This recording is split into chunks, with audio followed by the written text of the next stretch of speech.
आप सब लोग कैसे हैं? ठीक है सर। ठीक है ना? Yes sir. तो आज की जो क्लास हम लोग को लिए हैं, जो आज की जो सेशन स्टार्ट हुई है वो केवल ऑब्जेक्टिव के लिए लिया हुआ है। ठीक है ना?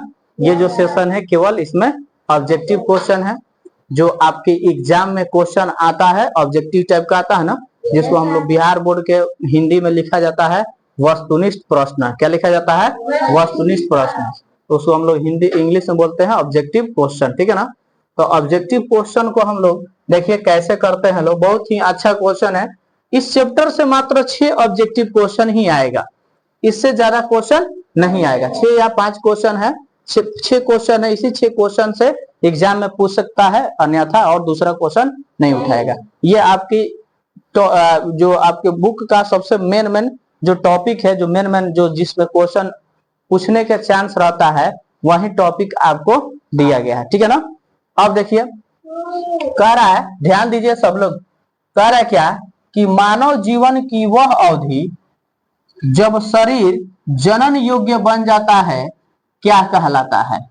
ऑप्शन दिया है रोजोधर्म, दूसरा दिया है किशोरावस्था, तीसरा दिया है ऋतुस्राव और चौथा दिया है रोजोनिवृत्ति। ठीक है ना बाबू? यानी ए बी सी। तो हम लोग को पता है कि जब हमारे शरीर जनन योग्य बन जाता है उसको हम लोग क्या कहते हैं? किशोरावस्था कहते हैं। वाह, वेरी गुड। आप लोग यानी याद करके आए हुए हैं क्या?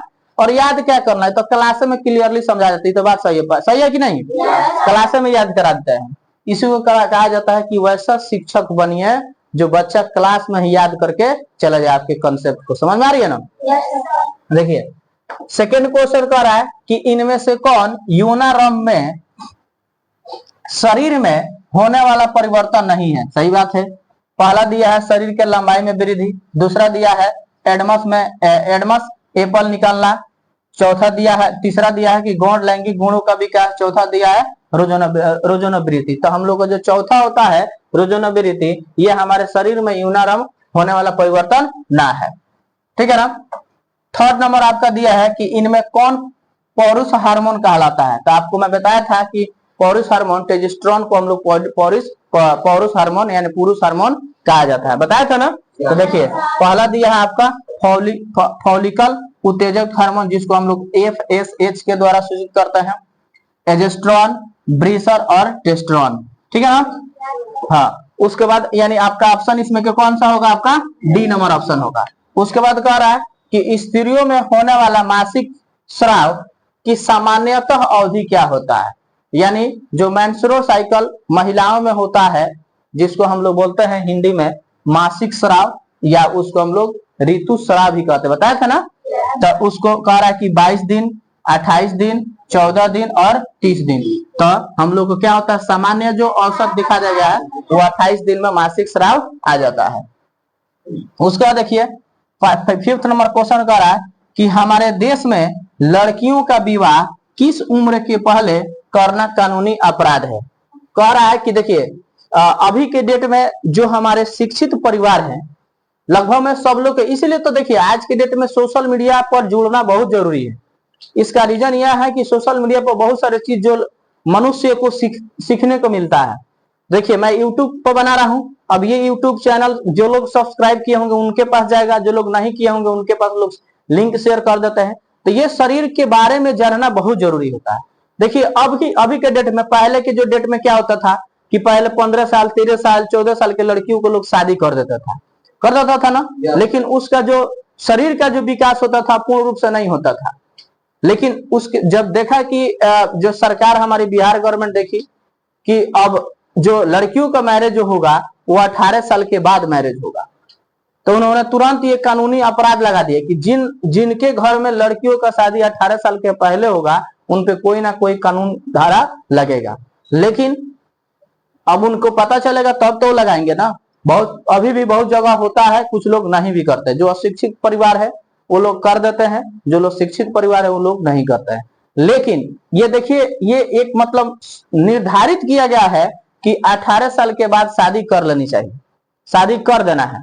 लेकिन अभी भी बहुत सारे शिक्षित परिवार है जो अपने लड़कियों को शादी 25 साल 26 साल 27 साल पर कुछ पढ़ा कर लिखा कर कुछ बना देते हैं, तब मैरिज करते हैं। तो उस समय उनकी शरीर और मैच्योर्ड बन जाती है, और उनको समझने की क्षमता बढ़ जाती है। हमको क्या करना है, क्या नहीं करना है। शादी विवाह अगर हो जाता है तो जहां हम जाए तो लड़की वहां जाए, उसको घर को कैसे चलाना है, कैसे करना है, उनकी और जो दिमाग की जो क्षमता होती है ना, और शरीर की भी जो क्षमता होती है वो काफी विकसित हो जाती है। इसलिए कम से कम लड़कियों का शादी 25 साल, 22, 23 साल, 24 साल, 26 साल के बाद ही करनी चाहिए, ताकि शरीर उस लड़की को पूरा मैच्योर्ड हो जाए, उसको सहने की क्षमता हो जाए। हर चीज का बात किसी कोई बोले घर में, उनकी सासू माँ बोली, उनके हस्बैंड बोले, बहुत सारे लोग होते हैं जो घरों में कुछ बात समझाए तो वो समझे, समझ रहे ना। तो उस स्थिति में कम से कम 23 साल, 24 साल, 25 साल के बाद ही मैरिज करना चाहिए, 26 साल के बाद ही मैरिज करनी चाहिए। ये मतलब 26 साल, 25 साल के बाद अगर मैरिज आप करते हैं तो समझिए कि सबसे बेहतर है। उस लड़की को समझने की क्षमता बढ़ जाएगा। लड़का का भी शादी कम से कम 28 साल, 30 साल पर शादी करनी चाहिए, 25 साल, 26 साल पर शादी करनी चाहिए, ताकि उसको भी समझने की क्षमता मैच्योर हो जाए। समझ में आ रही ना। तो हम लोग को कानूनी अपराध अगर 18 साल के पहले अगर होता है तो उस स्थिति में आपके ऊपर कानूनी अपराध हो जाएगा। यानी ऑप्शन नंबर आपका ए होगा। 22 वर्ष नहीं होगा, 21 वर्ष नहीं होगा, 28 वर्ष भी नहीं होगा। ठीक है, यानी हम लोग का 18 वर्ष के पहले शादी नहीं करनी चाहिए। उसके बाद क्वेश्चन नंबर जो 6 दिया है आपका, कह रहा है कि मानव शरीर के किस अवस्था में सीखने समझने की क्षमता सबसे अधिक है। कह रहा है कि मानव शरीर के किस अवस्था में सीखने समझने की क्षमता सबसे अधिक होता है। ये देखिए ऑप्शन नंबर ए दिया है, जो हम लोग को शैशव अवस्था होता है ना, शैशव अवस्था के एज कब से कब तक होता है बाबू हम लोग को, जन्म से कब तक बाबू होता है, 5 वर्ष तक होता है शैशव अवस्था का, होता है ना। और बाल्य अवस्था कब से होता है, 5 से 10 के लेकर 10 तक होता है। किशोरावस्था कब होता है बाबू हम लोग को, 11 से लेकर 18 या 19 तक। और प्रौढ़ावस्था हम लोग कब कहते हैं, जब युवावस्था के बाद आता है प्रौढ़ावस्था, ठीक है ना। जैसे इसको हम लोग बुढ़ापा अवस्था कहते हैं, समझ में आ रहा ना।